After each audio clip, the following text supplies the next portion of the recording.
नमस्कार बंधुरा जिया सिंह ब्लगे आपनादेर सबाइके स्वागत जानाई। आजकेर এই ব্লগের आलोच्य বিষয়বস্তু হলো ফলহারিণী কালী পুজো কি তার রীতি নিয়ম এবং আচার, এছাড়াও কোন বিশেষ উপায়ে পুজো করলে ভাগ্য ফিরতে পারে।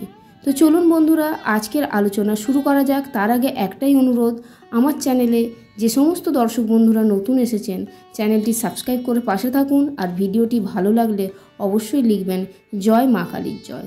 তো বন্ধুরা, বাংলায় দেবী কালী নানা রূপে বিরাজিতা। কোথাও তিনি দক্ষিণা কালী, কোথাও আবার ভদ্রকালী, কোথাও বা সিদ্ধকালী, গুহ্যকালী, শ্মশানকালী, মহাকালী কিংবা রক্ষাকালী।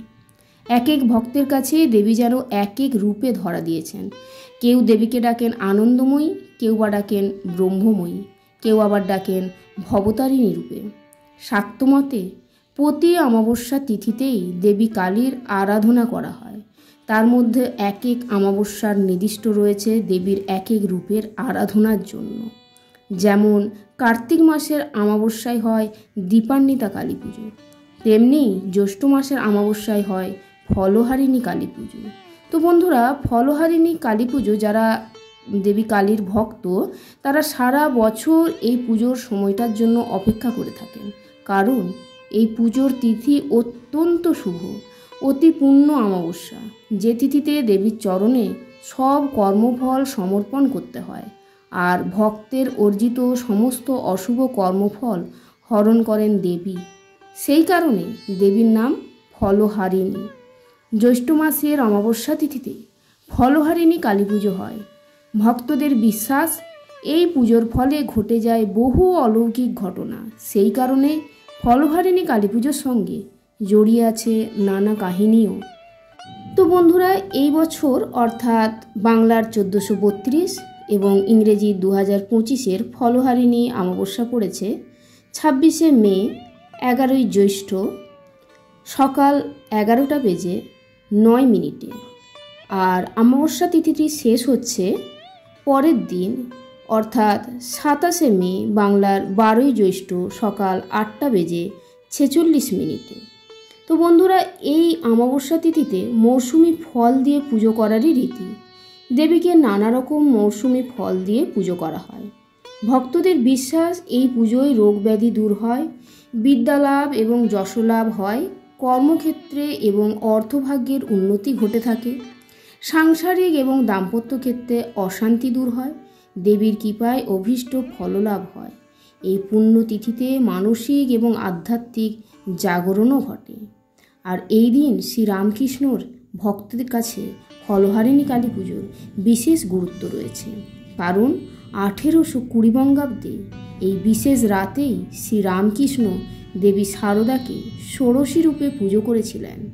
সেই থেকেই রামকৃষ্ণ মঠ মিশনে ফলহারিণী কালী পুজো বিশেষ গুরুত্ব পায়। রামকৃষ্ণের ভক্তদের কাছে এই পুজো ষোড়শী পুজো নামেও পরিচিত। ফলহারিণী অমাবস্যা একটি বিশেষ গুরুত্বপূর্ণ দিন। এই দিন আমরা যদি মা কালীর পুজো করি এবং তার সঙ্গে বিশেষ কিছু কাজ করি, তাহলে আমাদের সৌভাগ্য ও সুখ সমৃদ্ধি ফিরে আসতে পারে। এই বিশেষ তিথিতে যদি আমরা মা কালীকে সন্তুষ্ট করতে পারি, তাহলে তার আশীর্বাদ সর্বদা আমাদের উপরে থাকবে। তাই এই বিশেষ তিথিতে বাড়ির কাছাকাছি যে কোনো কালী মন্দিরে গিয়ে পুজো দিলে সৌভাগ্য, সুখ সমৃদ্ধি, মানসিক শান্তি সব দিক থেকেই শুভ ফল পাওয়া যাবে। তো বন্ধুরা, কিছু উপায় আমি এখন বলে দিচ্ছি।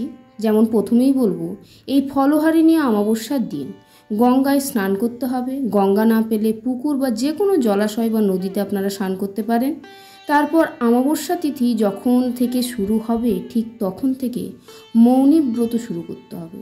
খুব দৃঢ়ভাবে বাকসংযমী হয়ে থাকতে হবে। এরপরে মৌনী ব্রত পালন করার সঙ্গে সঙ্গে মা কালীর চরণে আমাদের সাধ্যমতো যে কোনো একটি ফল 1 বছরের জন্য দান করতে হবে। দান করা ফলটি 1 বছর আর খাওয়া যাবে না। এরপরে এই দিনই অশ্বত্থ গাছের পুজো করতে হবে।